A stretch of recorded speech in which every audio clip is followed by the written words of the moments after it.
Hi hello family, ಎಲ್ಲರಿಗೂ ಅಮ್ಮಾಸ್ ಕೈ ರುಚಿ ಚಾನಲ್ಗೆ ಸ್ವಾಗತ. ನಾವಿವತ್ತು ತುಂಬ ರುಚಿಯಾಗಿರುವಂಥ ಕೋಡ್ಬಳೆ ರೆಸಿಪಿನ ತುಂಬ ಸುಲಭವಾಗಿ ಮನೆಯಲ್ಲೇ ಹೇಗೆ ಮಾಡ್ಕೊಳ್ಳೋದು ಅನ್ನೋದನ್ನ ಈ ವಿಡಿಯೋ ಮೂಲಕ ತೋರಿಸಿದ್ದೀವಿ. ಯಾರಕ್ಕೆ ತಾನೇ ಕುರುಕಲು ತಿಂಡಿ ಅಂದರೆ ಇಷ್ಟ ಇರಲ್ಲ. ಹಾಗೆಯೇ ಇದನ್ನು ಕೂಡ ತುಂಬ ಚೆನ್ನಾಗಿರುತ್ತೆ ತಿನ್ನೋದಕ್ಕೆ, ಮಾಡೋದು ಕೂಡ ಅಷ್ಟೇ ಸುಲಭ. ಇದನ್ನು ನೀವು ಒಂದು ಸಲ ಮಾಡಿಟ್ಕೊಂಡ್ರೆ ಇದನ್ನು ನೀವು ಒಂದು ತಿಂಗಳು ತನಕನೂ ಕೂಡ ಸ್ಟೋರ್ ಮಾಡಿಟ್ಕೋಬೋದು. ತುಂಬ ರುಚಿಯಾಗಿ ಬರುತ್ತೆ, ಹಾಗೆ ತುಂಬ ಕ್ರಿಸ್ಪಿಯಾಗೂ ಕೂಡ ಬರುತ್ತೆ. ಒಂದು ಸಲ ನಾವು ತೋರಿಸಿರೋ ಥರ ನೀವು ಕೂಡ ನಿಮ್ಮ ಮನೆಯಲ್ಲಿ ಕೋಡ್ಬಳೆ ರೆಸಿಪಿನ ಟ್ರೈ ಮಾಡಿ. ತುಂಬ ಚೆನ್ನಾಗಿರುತ್ತೆ. ಮನೆಯಲ್ಲಿರೋ ಮಕ್ಕಳಿಂದ ಹಿಡಿದು ದೊಡ್ಡವ್ರ ತನಕನೂ ಕೂಡ ತುಂಬ ಇಷ್ಟಪಟ್ಟು ತಿಂತಾರೆ. ಹಾಗಾದರೆ ಬನ್ನಿ ಈ ಕೋಡ್ಬಳೆ ರೆಸಿಪಿನ ಹೇಗೆ ಮಾಡೋದು, ಇದನ್ನು ಮಾಡೋದಕ್ಕೆ ಏನೆಲ್ಲ ಪದಾರ್ಥಗಳು ಬೇಕಾಗುತ್ತೆ ಅಂತ ನೋಡ್ಕೊಬರೋಣ. ಮೊದಲಿಗೆ ನಾವಿಲ್ಲಿ ಒಂದು ಬಟ್ಲಷ್ಟು ಅಕ್ಕಿ ಹಿಟ್ಟನ್ನು ತೊಗೊಂಡಿದ್ದೀವಿ. 2 ಟೇಬಲ್ ಸ್ಪೂನ್ ಬಿಳಿ ಎಳ್ಳು, 2 ಟೇಬಲ್ ಸ್ಪೂನಷ್ಟು ಖಾರದ ಪುಡಿ, ಸ್ವಲ್ಪ ತುಪ್ಪ ಬೇಕಾಗುತ್ತೆ, ಹಾಗೆ ಸ್ವಲ್ಪ ಕರ್ಬೇವಿನ ಸೊಪ್ಪನ್ನು ಚಿಕ್ಕ ಚಿಕ್ಕದಾಗಿ ಕಟ್ ಮಾಡಿ ಇಟ್ಟಿದ್ದೀವಿ, ಸ್ವಲ್ಪ ಇಂಗು, ಹಾಗೆ 1 ಟೇಬಲ್ ಸ್ಪೂನಷ್ಟು ಅಜ್ವೈನ, ರುಚಿಗೆ ತಕ್ಕಷ್ಟು ಉಪ್ಪು, ಮತ್ತು ನಾವಿಲ್ಲಿ ಎಣ್ಣೆನ ಬಳಸಿದ್ದೀವಿ. ಈಗ ಇದನ್ನು ಹೇಗೆ ಮಾಡೋದು ಅನ್ನೋದನ್ನ ನೋಡ್ಕೊಂಬರೋಣ ಬನ್ನಿ. ಮೊದಲಿಗೆ ನಾವಿಲ್ಲಿ ಒಂದು ಬಾಣಲಿನ ತೊಗೊಂಡಿದ್ದೀವಿ. ಈ ಬಾಣಲಿಗೆ ಇಲ್ಲಿ ನಾವು ತೋರಿಸ್ತಿರೋವಂಥ ಒಂದು ಬಟ್ಲು ಕ್ವಾಂಟಿಟಿನಲ್ಲಿ 1 ಕಪ್ಪಷ್ಟು ನೀರನ್ನು ಹಾಕ್ಕೊಬೇಕಾಗತ್ತೆ. ಸೊ ನೋಡ್ತಾ ಇದ್ದೀರಲ್ಲ, ನಾನು ತೋರಿಸಿರೋವಂಥ ಒಂದು ಬಟ್ಲು ಕ್ವಾಂಟಿಟಿಯಲ್ಲಿ ನೀರು ಹಾಕ್ಕೊಂಡ್ರೆ ಸಾಕಾಗತ್ತೆ. ಈ ನೀರಿಗೆ ಈಗ ನಾವು 1 ಟೇಬಲ್ ಸ್ಪೂನಷ್ಟು ಅಜ್ವೈನ, ಹಾಗೆ ಒಂದು 1/4 ಟೇಬಲ್ ಸ್ಪೂನಷ್ಟು ಇಂಗು, ಮತ್ತು ಚಿಕ್ಕದಾಗಿ ಕಟ್ ಮಾಡ್ಕೊಂಡಿರುವಂಥ ಕರ್ಬೇವಿನ ಸೊಪ್ಪು, ಮತ್ತು ಬಿಳಿ ಎಳ್ಳು 1-2 ಟೇಬಲ್ ಸ್ಪೂನು, ಖಾರದ ಪುಡಿ 1-2 ಟೇಬಲ್ ಸ್ಪೂನು. ಖಾರದ ಪುಡಿನ ನಿಮ್ಮ ರುಚಿಗೆ ಅನುಸಾರವಾಗಿ ಹಾಕೋಬೋದು, ಖಾರಕ್ಕೆ ಅನುಸಾರವಾಗಿ ಹಾಕೋಬೋದು. ಹಾಗೆ ಇಲ್ಲಿ 1 ಟೇಬಲ್ ಸ್ಪೂನಷ್ಟು ಉಪ್ಪನ್ನು ಹಾಕೋತಾ ಇದ್ದೀವಿ. ನೀವು ಕೂಡ ರುಚಿನ ನೋಡಿಕೊಂಡು ಉಪ್ಪು ಖಾರ ಎರಡನ್ನೂ ಹಾಕ್ಕೊಳ್ಳಿ. ಇದೆಲ್ಲನೂ ಹಾಕೊಂಡ್ಮೇಲೆ ಇದಕ್ಕೆ ನಾವು 1 ಟೇಬಲ್ ಸ್ಪೂನಷ್ಟು ತುಪ್ಪನೂ ಕೂಡ ಹಾಕೋತಾ ಇದ್ದೀವಿ. ಇಷ್ಟೆಲ್ಲ ಹಾಕಿದ್ಮೇಲೆ ಒಂದು ಸೌಟು ತಗೊಂಡು ಚೆನ್ನಾಗೇ ತಿರುಗಿಸ್ಬೇಕಾಗತ್ತೆ. ಇದು ಚೆನ್ನಾಗಿ ಕುದಿ ಬರಬೇಕು, ಅಲ್ಲಿವರೆಗೂ ಕೂಡ ಚೆನ್ನಾಗೇ ಕುದಿಸ್ಕೋಬೇಕಾಗತ್ತೆ. ನೋಡಿ, ನಾನು ಹೇಳ್ದಂಗೆ ಇದು ಚೆನ್ನಾಗಿ ಕುದಿ ಬರ್ತಾ ಇದೆ. ಸೊ ಇದನ್ನು ಒಂದು ಸೌಟ್ ತೊಗೊಂಡು 1-2 ನಿಮಿಷ ಚೆನ್ನಾಗಿ ಮಿಕ್ಸ್ ಮಾಡಿಕೊಂಡು ಇದು ಚೆನ್ನಾಗಿ ಕುದಿ ಬಂದ ಮೇಲೆ ಇದಕ್ಕೆ ನಾವು 1 ಕಪ್ಪಷ್ಟು ಅಕ್ಕಿ ಹಿಟ್ಟನ್ನು ಸ್ವಲ್ಪನೇ ಹಾಕ್ಕೊಂಡು ಚೆನ್ನಾಗಿ ಮಿಕ್ಸ್ ಮಾಡ್ಕೊಳ್ಬೇಕಾಗತ್ತೆ.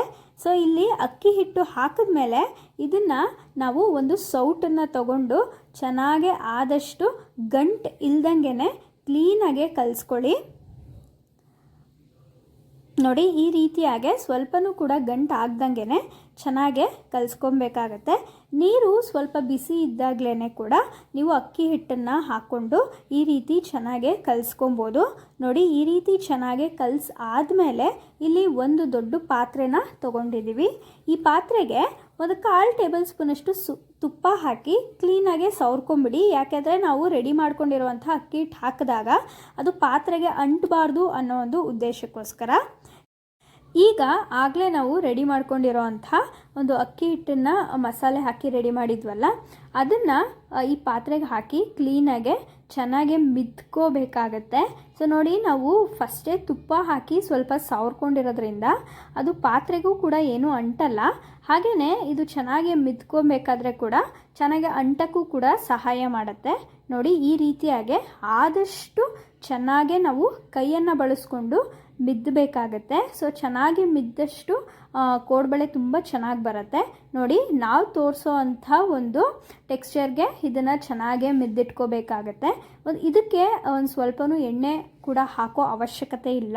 ಒಂದು ಸ್ವಲ್ಪ ತುಪ್ಪ ಹಾಕಿ ಪಾತ್ರೆಗೆ ಕ್ಲೀನಾಗಿ ಸವರಿ ಇದನ್ನು ಚೆನ್ನಾಗಿ ಮಿದ್ಕೊಂಡ್ರೆ ಆಯಿತು. ಇದಕ್ಕೇನು ನಾವು ಎಣ್ಣೆ ಬಳಸಿಲ್ಲ ಚೆನ್ನಾಗಿ ಮಿದ್ದಕ್ಕೆ.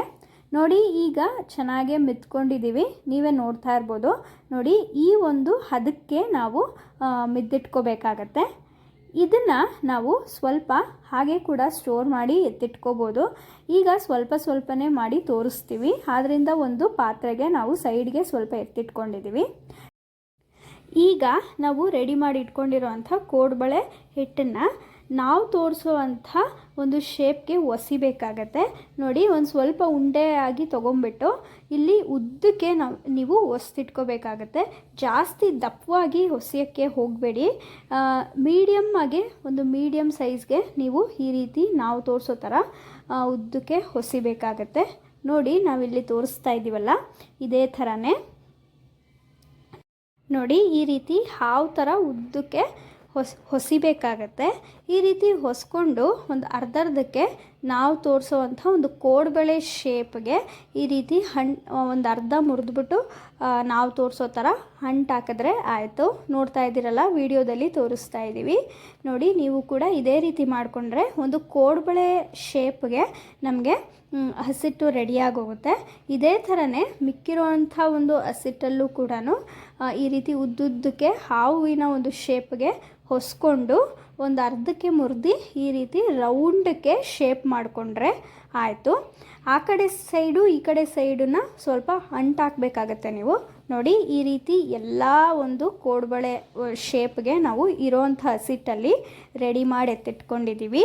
ಇದಾದಮೇಲೆ ನಾವು ಒಂದು ಬಾಣಲಿಗೆ ನಾವು ಒಂದು ಡೀಪ್ ಫ್ರೈ ಮಾಡುವಷ್ಟು ಎಣ್ಣೆನ ಹಾಕ್ಕೊಂಡ್ರೆ ಆಗುತ್ತೆ. ಸೊ ನೋಡಿ, ಆ ಎಣ್ಣೆ ಹಾಕಿದ್ಮೇಲೆ ಎಣ್ಣೆ ಸ್ವಲ್ಪ ಚೆನ್ನಾಗೆ ಕಾಯ್ದ ಮೇಲೆ ನಾವು ರೆಡಿ ಮಾಡ್ಕೊಂಡಿರುವಂಥ ಕೋಡ್ಬಳೆ ಸೈಜ್ಗೆ ರೆಡಿ ಮಾಡಿದ್ದೀವಲ್ಲ, ಅದನ್ನೆಲ್ಲನೂ ಕೂಡ ಎಣ್ಣೆಯಲ್ಲಿ ಚೆನ್ನಾಗೆ ಡೀಪ್ ಫ್ರೈ ಮಾಡಿಕೊಂಡ್ರೆ ಆಗೋಗುತ್ತೆ. ತುಂಬ ರುಚಿಯಾಗಿರುವಂಥ ಕೋಡ್ಬಳೆನ ತುಂಬ ಸುಲಭವಾಗಿ ನೀವು ಮನೆಯಲ್ಲೇ ಮಾಡ್ಕೋಬೋದು. ನೀವು ಹಸಿಟ್ಟನ್ನು ಮಿದ್ದಬೇಕಾದ್ರೆ ಆದಷ್ಟು ಚೆನ್ನಾಗೆ ಮಿದ್ದಕ್ಕೆ ಟ್ರೈ ಮಾಡಿ. ಅದೆಷ್ಟು ಚೆನ್ನಾಗಿ ಮಿದ್ದುತ್ತೀರೋ ಅಷ್ಟು ಚೆನ್ನಾಗೆ ಕೋಡ್ಬಳೆ ಎಲ್ಲೂ ಕೂಡ ಒಡಿದೇನೆ ತುಂಬ ಚೆನ್ನಾಗೆ ಕ್ರಿಸ್ಪಿಯಾಗೆ ಕೋಡ್ಬಳೆ ರೆಡಿಯಾಗೋಗುತ್ತೆ. ನೋಡಿ, ಇಲ್ಲಿ ನಾವು ಎಣ್ಣೆಲಿ ಚೆನ್ನಾಗೆ ಡೀಪ್ ಫ್ರೈ ಮಾಡ್ಕೋತಾ ಇದ್ದೀವಿ. ಒಂದು ಸೌಟನ್ನು ತೊಗೊಂಡು ಎರಡೂ ಸೈಡು ಕೂಡ ಆದಷ್ಟು ಚೆನ್ನಾಗೆ ತಿರುಗಿಸ್ಕೊಳ್ಳಿ.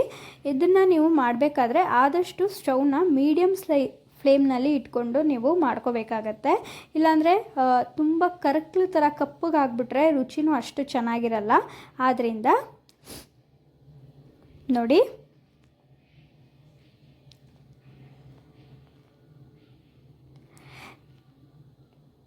ನೋಡಿ, ಈಗ ಇಷ್ಟು ನೀವು ಡೀಪ್ ಫ್ರೈ ಮಾಡಿಕೊಂಡ್ರೆ ಸಾಕು. ಎಷ್ಟು ಚೆನ್ನಾಗಿ ಬಂದಿದೆ.